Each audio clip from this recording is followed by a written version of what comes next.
The forgotten mining colony. Deep in the cold emptiness of space, the mining colony of Ironhole floated like a forgotten relic. Once a thriving hub of activity, it now housed only a few hundred workers struggling to make ends meet. The miners were tough, hardened by years of labor in the asteroid fields, extracting valuable minerals to send back to Earth. Among them was Jack Marlowe, a veteran miner with calloused hands and a sharp mind. Jack had spent most of his life here, dreaming of something more, but knowing escape was impossible. The day began like any other. Jack adjusted his helmet and stepped into the dull gray corridors of the colony. The hum of machinery echoed around him as he made his way to the main mining bay. His crew was already gathered, their faces lined with exhaustion. "Morning, Jack," muttered Sarah, the colony's chief engineer. She was younger than Jack, but just as worn down by the endless grind. "We've hit another snag with Drill 12. It's acting up again." Jack sighed. "Let me guess, the company sent another urgent memo telling us to work harder, but no parts to fix the drill." Sarah smirked. "You know it." As the crew headed out to the asteroid belt, Jack felt a nagging sense of unease. Something about today felt different, though he couldn't put his finger on it. The mining ships, battered and patched up over the years, carried them to the largest asteroid in their sector, designated Alpha 97. It was just another rock in the endless void, or so they thought. Jack powered up his handheld laser cutter and began slicing into the asteroid's surface. The work was repetitive, but it kept the colony running. Hours passed, and the crew settled into their rhythm. Suddenly, a loud clang echoed through Jack's comm unit. "What was that?" he called out. "Drill 12 hit something solid," Sarah replied, her voice tense. "We're not getting through this one." Jack walked over to the site, his boots clanging against the asteroid's surface. The drill had stopped dead, its massive teeth unable to penetrate a strange, shimmering material embedded in the rock. Jack knelt down and touched it. It was cold, harder than anything he'd ever seen. "This isn't natural," Jack muttered. "Sarah, get the scanners. I want to know what we're dealing with." Sarah brought over the portable scanner, her brow furrowed. As the device hummed to life, its screen displayed a flurry of unreadable data. The material emitted faint energy pulses, unlike anything the colony had encountered. "Jack," Sarah said, her voice shaking slightly. "This thing, it's not just a mineral. It's alive." The crew gathered around, their faces a mix of fear and curiosity. Jack frowned. Alive? That didn't make sense. But before he could respond, the energy pulses grew stronger. His wrist communicator flickered, and static filled their comms. "Everyone back to the ships," Jack shouted, his instincts kicking in. Now, as the crew scrambled to retreat, the ground beneath them began to tremble. A deep, low vibration resonated through the asteroid, sending chills down Jack's spine. Then, without warning, a beam of bright blue light shot out from the material, illuminating the dark expanse of space. "What the hell is that?" one of the miners yelled. Sarah stared at her scanner, her face pale. "It's some kind of signal.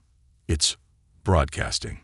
Back on the colony, Jack and Sarah reported their findings to the colony overseer, a gruff man named Reynolds who cared more about profits than safety. "You're telling me a rock is sending signals?" Reynolds scoffed, leaning back in his chair. "Do you have any idea how ridiculous that sounds?" "It's not just a rock," Jack snapped. "Whatever this thing is, it's dangerous. We need to alert Earth." Reynolds waved him off. "Earth doesn't care about our problems. They want results. Figure out how to break that thing and get me something I can sell." Frustrated, Jack stormed out of the overseer's office. Sarah caught up to him in the hallway. "What now?" she asked. Jack clenched his fists. "We're on our own, as usual. But I'm not letting this go. If that signal is a distress call, or something worse, we need to figure it out." Sarah nodded. "I'll start running more scans. Maybe we can learn what it's made of." That night, as the colony's lights dimmed for the artificial night cycle, Jack couldn't sleep. He stared out of his small window at the asteroid field beyond. The material they had found wasn't just unusual, it was otherworldly. But what worried him most was the signal. Who, or what, was listening? His thoughts were interrupted by a faint hum. It was coming from his wrist communicator. Jack picked it up, frowning. The static he'd heard earlier was back, but now it was mixed with something else. A voice. It was faint, garbled, but unmistakably there. Help. Trapped. Danger. Jack's blood ran cold. He sat up straight, gripping the communicator tightly. "Who's there?" he whispered. "What do you want?" The voice didn't answer, but the static grew louder, and his communicator flickered again. Then, just as suddenly as it started, the signal vanished, leaving Jack alone in the silence of his room. He knew one thing for certain. Whatever they had uncovered on Alpha 97, it was only the beginning. The weapon blueprint. The next morning, the colony was buzzing with tension. Jack barely slept, haunted by the strange voice and the pulsing light from the mysterious material. He found Sarah in the engineering bay, hunched over a monitor. Her eyes were bloodshot, but her face lit up when she saw him. "Jack," she said, pulling him closer. "You won't believe this." She pointed at the screen. It displayed a complex array of schematics and energy signatures. The material, now dubbed resonite, wasn't just sending signals, it was transmitting data. And that data wasn't random. It was a design. Jack frowned. A design for what? Sarah hesitated. A weapon, or at least something that could be used as one. The schematic was impossibly advanced, showing a device capable of harnessing resonite's energy.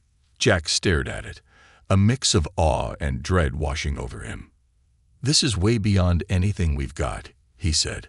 "How is this even possible?" Sarah shrugged. "I don't know. But the signal wasn't just a distress call.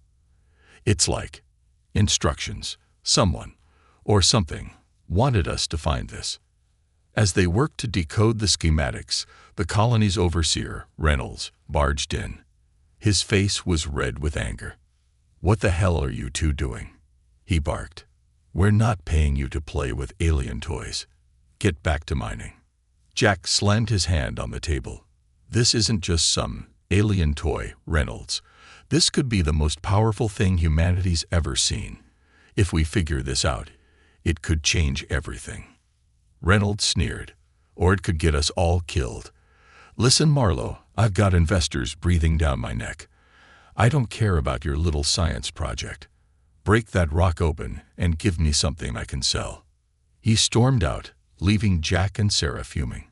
Sarah sighed, leaning back in her chair. "What do we do now?" she asked. Jack's jaw tightened. "We keep going. If Reynolds wants to sell us out, let him. But we're going to figure out what this thing is before it's too late." The next few days were a blur of work and paranoia. Jack and Sarah pored over the schematics, piecing together the resonite's secrets. It was a power source unlike anything they'd ever seen, capable of generating enough energy to destroy entire fleets. But it wasn't just the energy that fascinated Jack, it was the precision. The schematics showed a drill-like mechanism, eerily similar to the colony's own mining equipment.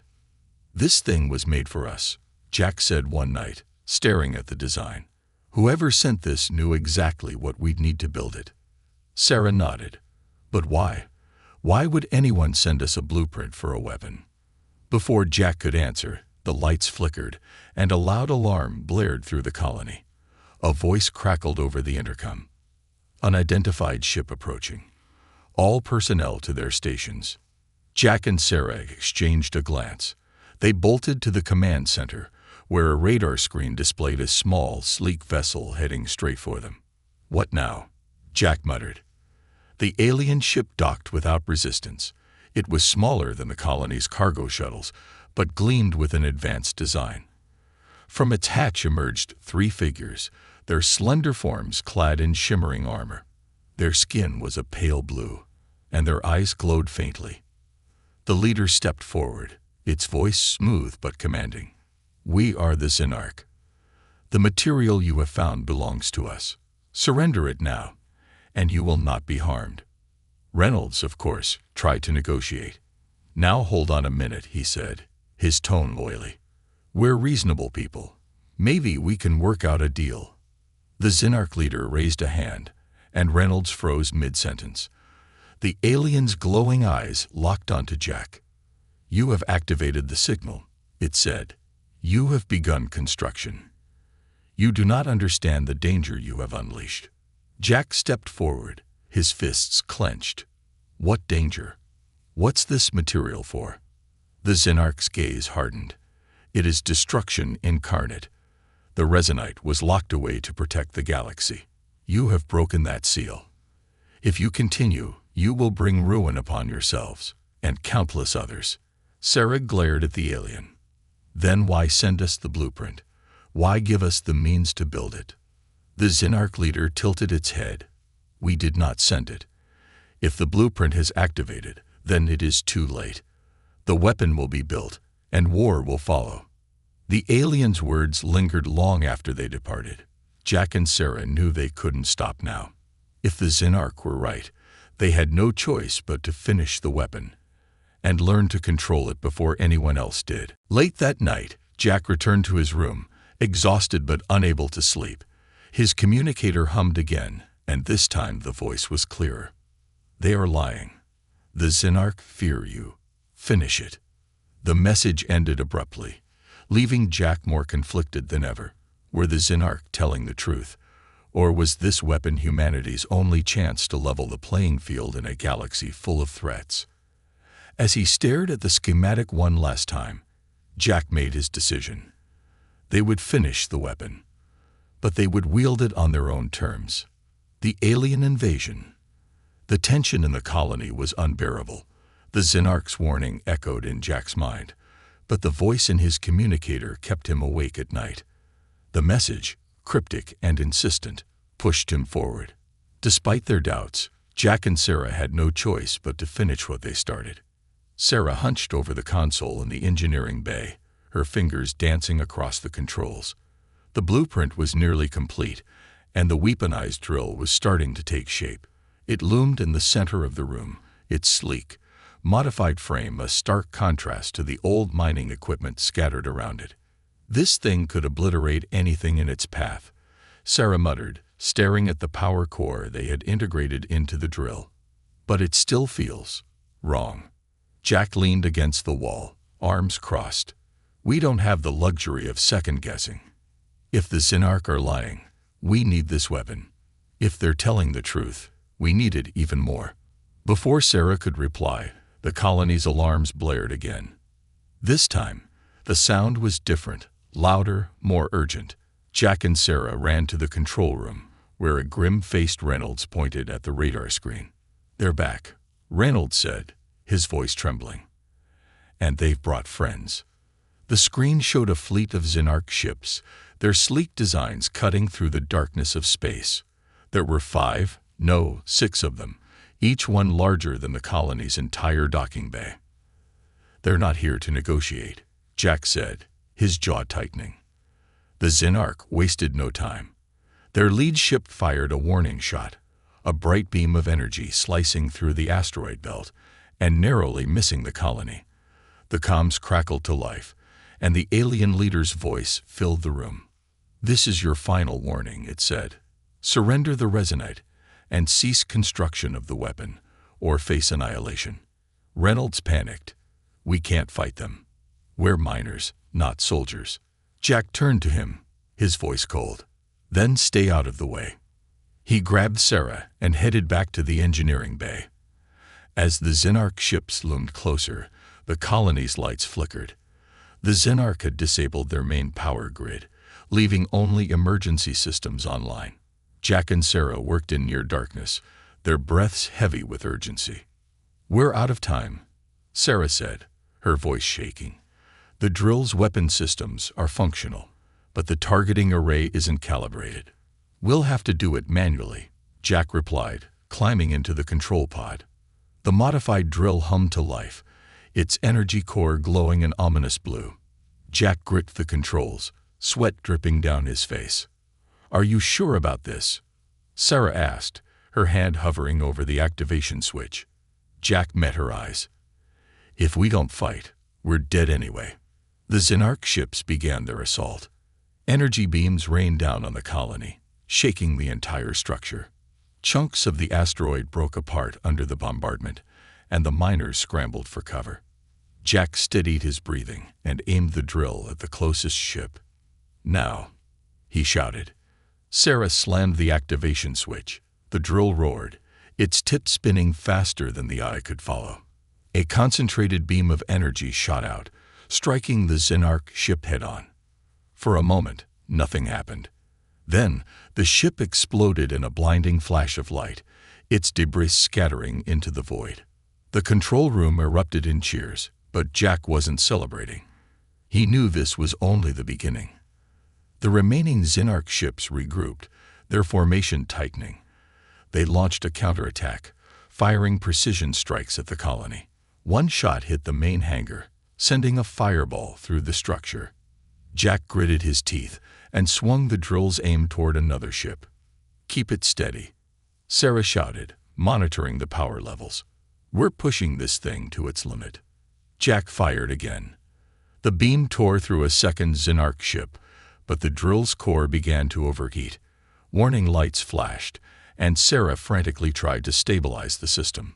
"We can't fire again without melting the whole thing," she yelled. Jack cursed under his breath. "Then we need to make this next shot count."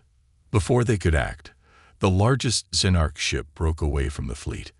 Its underside opened, revealing a massive cannon that dwarfed anything the colony had ever seen. Jack's stomach dropped. "What is that?" Sarah whispered, her voice barely audible. The alien leader's voice crackled over the comms. "Your defiance ends now." The cannon began to charge, its glow intensifying with each second. Jack's mind raced. The drill wasn't ready for another shot, but if they didn't act, the colony would be vaporized. Then, an idea struck him. "Sarah, can we redirect the core's energy into the asteroid itself?" Sarah blinked, her mind catching up. "You want to blow up the asteroid?" Jack nodded. "If we can time it right, the blast might take out their fleet." "It's insane," Sarah said, "but it might work." As the Xenarch cannon neared full charge, Jack and Sarah worked furiously to reroute the drill's energy. The asteroid began to tremble as the resonite's power surged through it. Jack gave the signal, and Sarah initiated the sequence. The asteroid erupted in a massive explosion, sending shockwaves through space. The Xenarch fleet was caught in the blast, their ships torn apart by the debris. The colony shook violently, but it held together. When the dust settled, only silence remained. The Xenarch fleet was gone, but so was most of the asteroid field. Jack and Sarah slumped in their seats, exhausted but alive. The relief was short-lived. Back in his quarters, Jack's communicator hummed again. The voice returned, clearer than ever. "Good, you've taken the first step, but the war is far from over."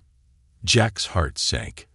He realized that destroying the Xenarch fleet was only the beginning of something far greater and far more dangerous.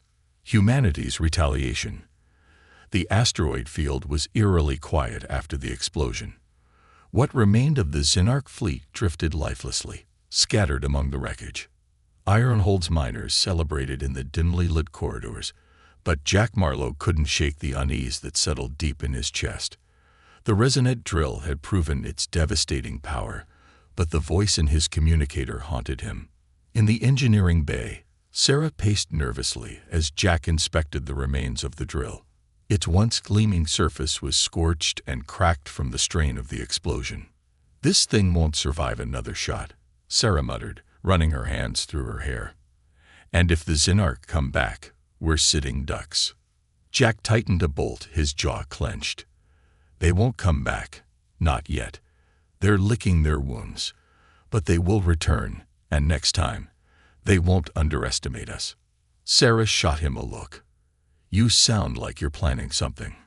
Jack straightened, his gaze hard. "We need to take the fight to them." Sarah blinked, incredulous. "To them? Jack, we're miners, not soldiers. We barely survived one attack." Jack's voice lowered, firm and resolute. "If we wait, they'll come back stronger.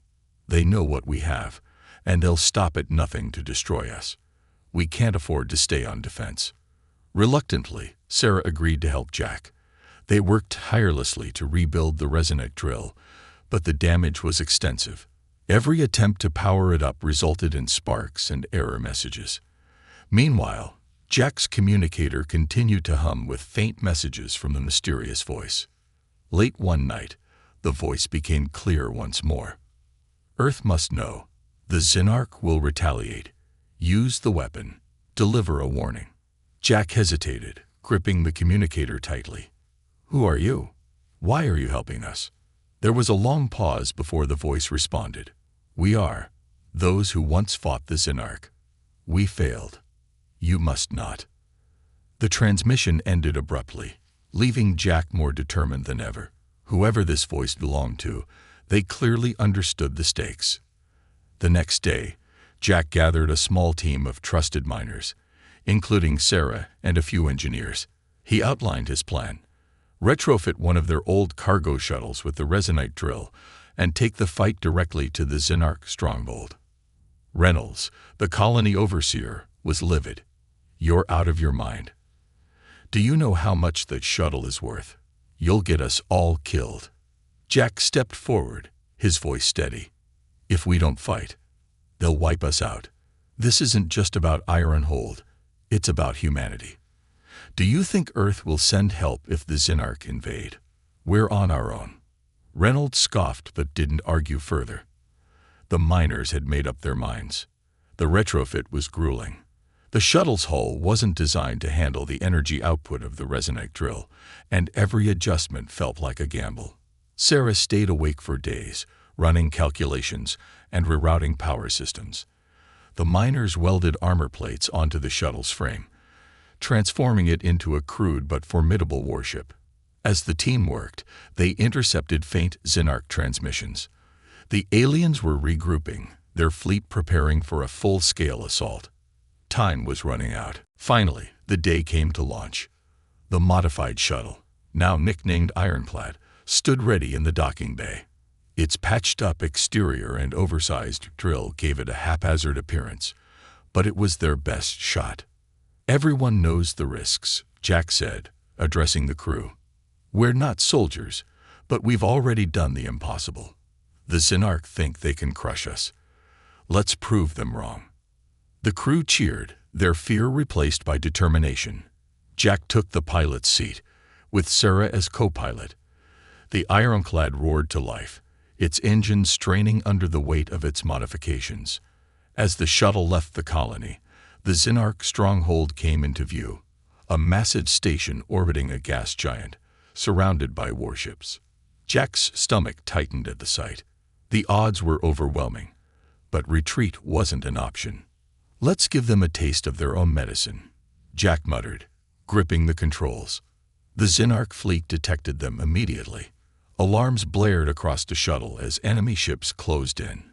Energy beams streaked past, but the Ironclad's makeshift armor held firm. "Target the lead ship," Jack ordered. "Let's see if this thing still works." Sarah activated the drill, and a concentrated beam of resonite energy shot out, slicing through the Xenarch flagship. The ship erupted in a fiery explosion, sending shockwaves through the enemy formation. Cheers erupted from the crew, but Jack's focus remained sharp. "We're not done yet." The Xenarch retaliated fiercely. Their smaller ships swarmed the Ironclad, peppering it with energy blasts. Sparks flew in the cockpit as systems began to fail. "We can't take much more of this," Sarah shouted, her hands flying over the controls. Jack gritted his teeth. "Then we take out their station. If we destroy their command center, the fleet will fall apart." The Ironclad dove toward the massive station, its drill spinning at full power. Enemy ships tried to block their path, but the crew fought valiantly, using every ounce of their courage and ingenuity. As they approached the station, Sarah activated the drill's overload sequence. The energy core glowed brighter and brighter, ready to unleash its full destructive potential. "Everyone brace yourselves," Jack yelled. The ironclad collided with the station, the drill piercing its central core. The resulting explosion lit up the void, consuming the station and several nearby ships. The shockwave sent the ironclad spiraling, but it managed to survive. When the dust settled, the remaining Xenarch ships scattered. The once imposing fleet was in disarray, their command structure obliterated. Jack and his crew sat in stunned silence, the realization of their victory sinking in. They had done the impossible. Miners had defeated a galactic power. But Jack's communicator hummed once more. The voice returned, calm but foreboding. "You have struck a blow, but the Xenarch are only the beginning. The galaxy watches, and they will not ignore humanity's rise." Jack stared into the void, his resolve hardening. This wasn't just a fight for survival. It was humanity's first step into a much larger war. The galactic threat. The aftermath of the battle was a mix of relief and unease. The Xenarch fleet was scattered, and their station was destroyed. But Ironhold's victory had not gone unnoticed. The galaxy was watching, and the miners had drawn a line in the sand. Jack Marlowe sat in the cockpit of the ironclad, staring at the battered remnants of their makeshift warship.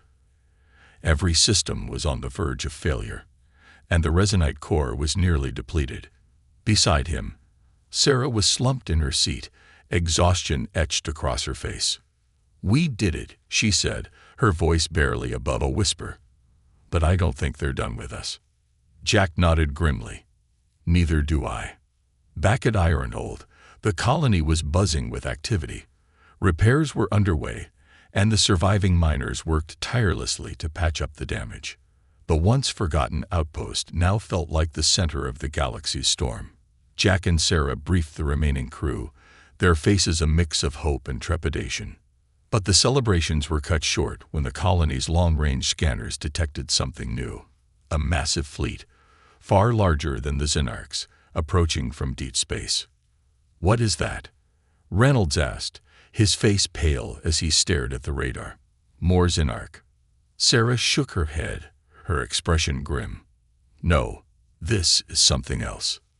The fleet wasn't Xenarch.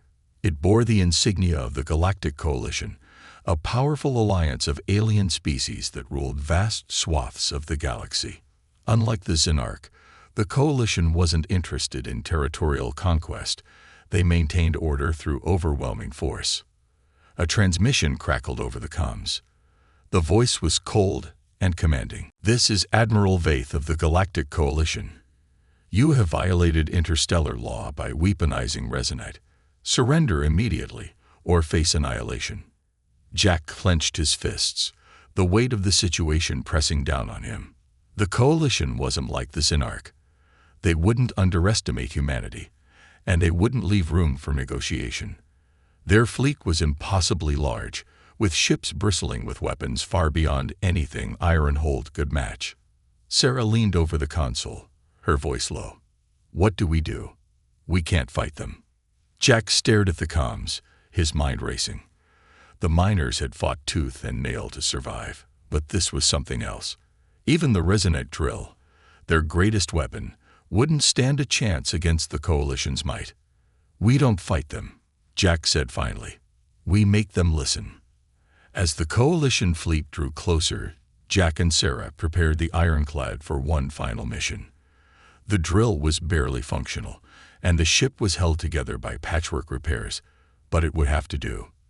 The plan was simple: reach the Coalition flagship and force a dialogue. The miners watched as the ironclad launched into the void. Tensions were high, and many doubted they'd see Jack and Sarah again. Reynolds, for once, remained silent, his usual bluster replaced by a quiet resignation. The ironclad approached the Coalition fleet, its engines sputtering. Coalition ships immediately locked on, their weapons glowing ominously.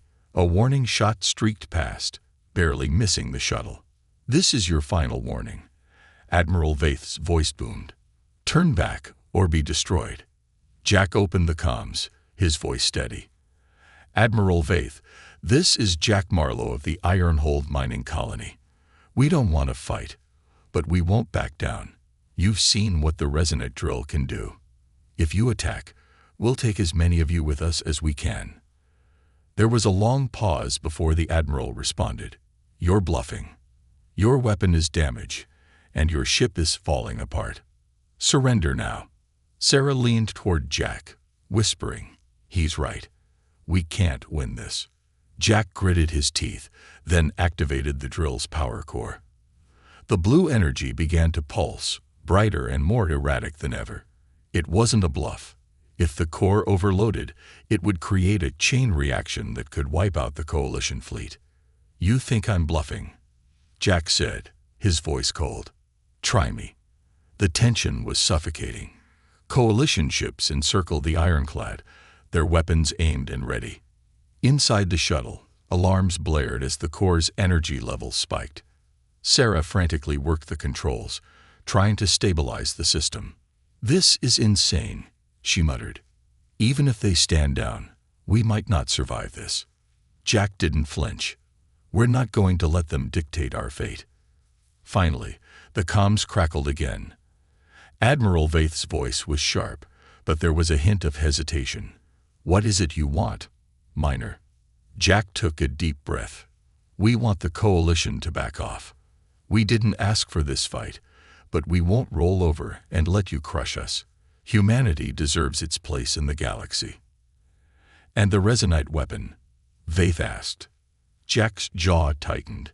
We'll dismantle it, but only if you guarantee the Xenarch and the Coalition leave Earth and its colonies alone. There was a long silence. The fate of Ironhold, and perhaps humanity, hung in the balance. After what felt like an eternity, Vaith responded, Very well. The Coalition will honor your terms. But understand this. If humanity ever threatens galactic order again, there will be no negotiation. The ironclad powered down the drill, its glow fading. Jack and Sarah slumped in their seats, exhaustion finally catching up to them. Back at Ironhold, the miners watched as the Coalition fleet withdrew. The colony was safe. For now. But Jack knew this wasn't the end. Humanity had made its mark on the galaxy, and the galaxy wouldn't forget. As the miners celebrated, Jack stepped away, staring out into the endless void. The voice in his communicator returned, faint but resolute. Good, you have earned their respect. But the true enemy is still out there. Prepare yourself, human. The war is far from over. Jack clenched his fists, determination hardening in his chest. Humanity had faced impossible odds and survived. Whatever came next, they would be ready. The ultimate weapon. Ironhold was quiet in the aftermath of the Coalition's withdrawal, but the silence was deceiving. The miners had won a temporary reprieve, yet Jack Marlowe knew they were living on borrowed time.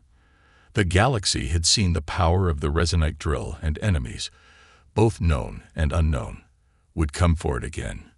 In the engineering bay, Jack and Sarah stood before the damaged drill. Its once bright glow was dim, flickering like a dying ember. The weapon had pushed the limits of human ingenuity, but it was unstable and unreliable. We can't leave it like this, Sarah said, running her hand over the cracked casing. If someone else gets their hands on it. Jack nodded, his expression grim. We need to make it better, stronger, but only so we can control it, and destroy it when the time comes. Sarah hesitated. What if we don't get the chance? What if it's used before we can stop it? Jack's voice was firm. Then we make sure we're the ones using it. As the miners worked to rebuild, another mystery emerged. The voice that had guided Jack through the Xenarch and Coalition confrontations returned, clearer and more direct than ever. You have proven your resolve, it said one night as Jack sat alone in his quarters. But the galaxy is far larger than you realize. The Xenarch were but a shadow of what lies beyond. The true enemy approaches. Jack leaned forward, gripping the communicator. Who are you? What enemy are you talking about? The voice paused, then replied, "We are the last remnants of a civilization destroyed by the enemy you now face. They are called the Avarak, a species that consumes everything in its path. They will come for the resonite, as they have for countless worlds." Jack's stomach tightened. How do I stop them? The voice was calm, but resolute. You must finish the weapon. But this time, it will not be for defense. It must be capable of wiping out entire fleets in a single strike. Only then will humanity have a chance. Over the following weeks, Jack and Sarah worked tirelessly to enhance the drill. With the mysterious guidance of the voice, they unlocked new layers of the resonite's potential. It wasn't just a power source. It was a living energy, capable of adapting and evolving. The drill was no longer just a weapon. It was becoming something far more dangerous. But as they worked, tensions in the colony grew. Many miners feared the drill's power and the attention it attracted. Reynolds, ever the opportunist, saw an opportunity to sell out the colony to the highest bidder. "You're playing with fire, Marlowe," Reynolds said one day, cornering Jack in the hangar. "That thing is a ticking time bomb. The Coalition, the Zinarch, now these Avarak. You're putting all of us at risk." Jack didn't flinch. "If we don't finish this, we're dead anyway. You think the Avarak will spare us if we hand over the resonite? They'll kill us all." Reynolds sneered. "Then maybe I'd rather deal with them than with you." Jack shoved past him, anger simmering beneath his calm exterior. He didn't have time to deal with Reynolds' schemes. The Avarak were coming, and they weren't going to wait for humanity to get its act together. The first sign of the Avarak's arrival came in the form of a massive energy surge detected by Ironhold's scanners. Sarah pulled up the data, her face pale. "This isn't just a fleet," she said. It's like a moving fortress. The energy readings are off the charts." Jack stared at the screen, his heart pounding. The Avarak mothership dwarfed anything he had seen before. It wasn't just a ship, it was a planet-sized harvester, designed to strip entire star systems of life and resources. The voice returned, its tone urgent. "The time has come. The weapon must be activated." Jack and Sarah made their final preparations. The resonant drill, now rebuilt and enhanced, was capable of firing a concentrated energy burst that could rival the power of a small star. But it came with a cost. Activating the weapon would drain Ironhold's remaining resources, leaving the colony defenseless. As the Avarak fleet entered the system, the miners gathered in the command center. Fear was written on every face. Jack stood before them, his voice steady but filled with determination. "We didn't ask for this fight," he said. "But it's here, and running won't save us. The galaxy sees us as miners, scavengers, nobodies. But today, we show them what humanity is capable of."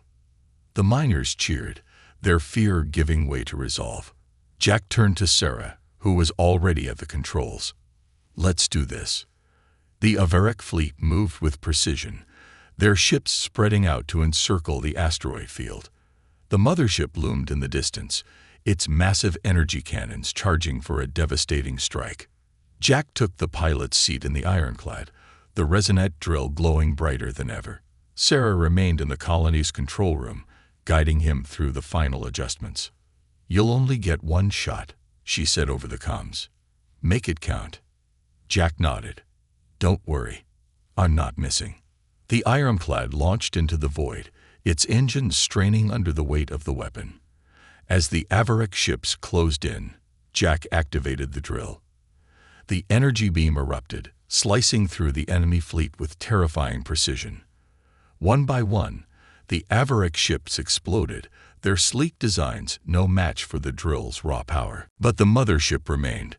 Its shields absorbed the blast, and its cannons fired back, narrowly missing the ironclad.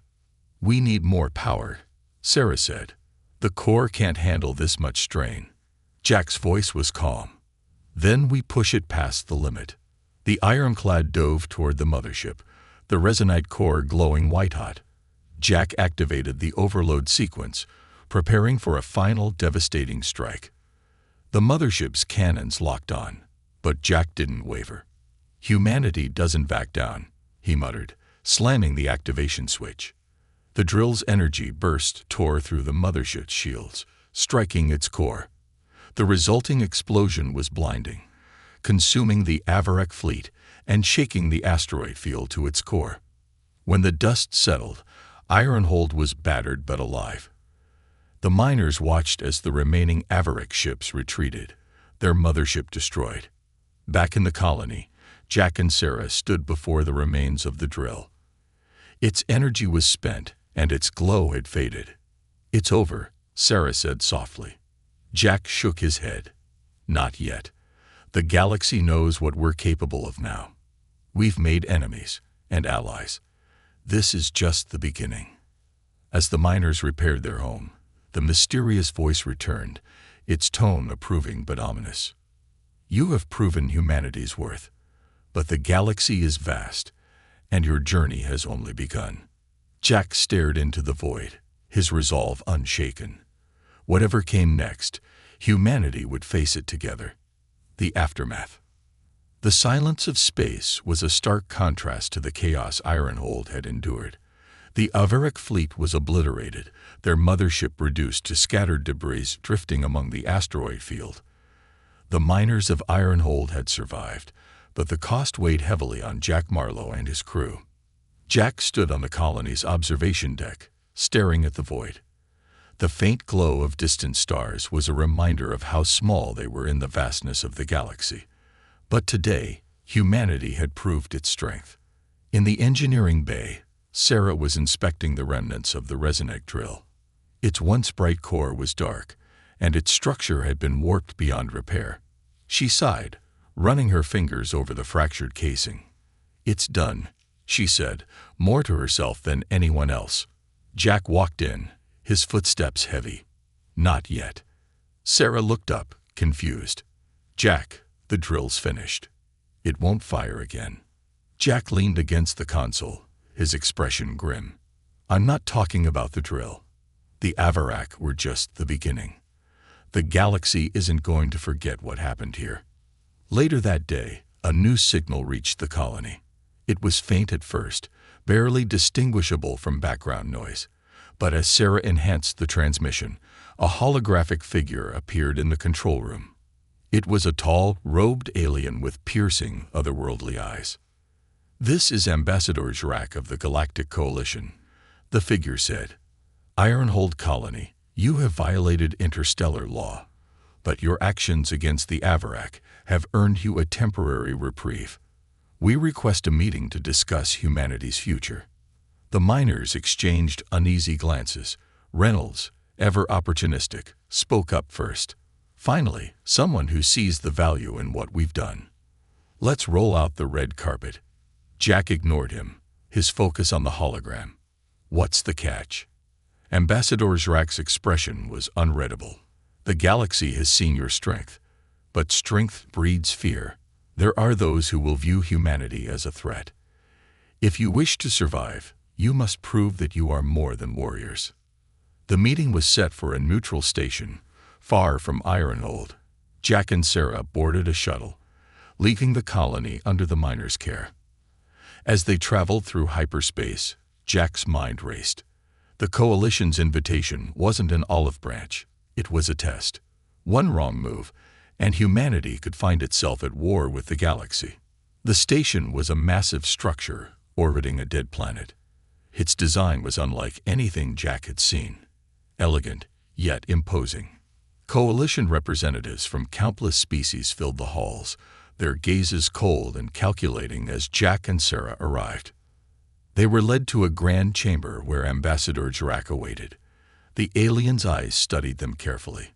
"Humanity's rise has been unexpected," Jrak began. "The Xenarch, the Avarek. You have faced enemies that many believed were insurmountable, but your methods are concerning." Jack stepped forward. "We didn't ask for these fights. We've only defended ourselves." Jrak tilted his head. "Perhaps, but the resonite weapon you created is a threat to the balance of the galaxy. If such power were to fall into the wrong hands." Sarah interjected. "We destroyed the drill. It's gone." Jack's gaze lingered on her. Is it truly? Or have you merely delayed its return? The negotiations were tense. Jack and the coalition demanded assurances that humanity would not pursue further weaponization of resonite. Jack countered with demands of his own: protection for Earth and its colonies, and freedom from alien interference. The debate raged for hours, but eventually, a fragile agreement was reached. Humanity would be granted a place in the coalition, but under strict oversight. The resonite would be forbidden from use, and Earth would be required to share its technological advancements with the galaxy. As Jack and Sarah left the station, Jack's final words echoed in their minds. You have earned a place among us, but remember, power is a double-edged sword. The galaxy watches, and it will not forgive betrayal. Back at Ironhold, life slowly returned to normal. The miners worked to rebuild the colony, but the events of the past months had changed them. They were no longer isolated workers scraping by in the void. They were survivors, pioneers, and defenders of humanity. Reynolds, humbled by the events, quietly stepped down as overseer, leaving Jack to take his place. Under Jack's leadership, Ironhold became a beacon of hope for humanity's expansion into the galaxy.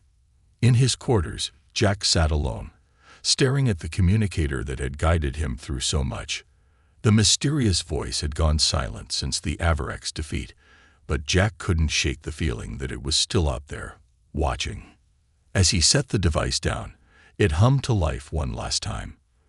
The voice returned, faint but clear. You have done well, human, but the galaxy's challenges are far from over. Prepare yourselves. The true war is yet to come. Jack's eyes narrowed.